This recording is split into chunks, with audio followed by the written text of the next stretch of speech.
Welcome to my heartseed garden, and this is my love in a puff or a balloon vine. And as you can see, those balloons have seeds in them.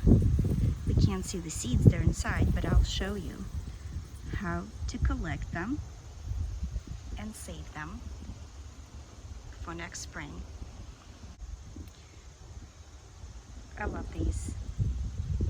These are just so gentle and beautiful and so delicate. And look at these beautiful tiny little flowers.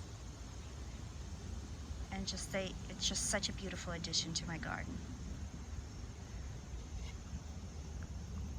It's very simple to collect those balloons. You just simply take one that looks like it's losing its green color. So some of them are going to turn orange. So this is ready to be picked. This one is ready to be picked too. As you can see, it's not very green, it's kind of becoming very orangish. So we're gonna pick this one. Here's another one. I'm gonna pick this one as well.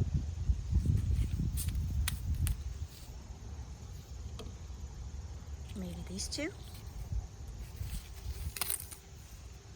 And this is how simple it is to collect seeds from the balloon vine. Happy fall and enjoy. Thanks for watching my videos.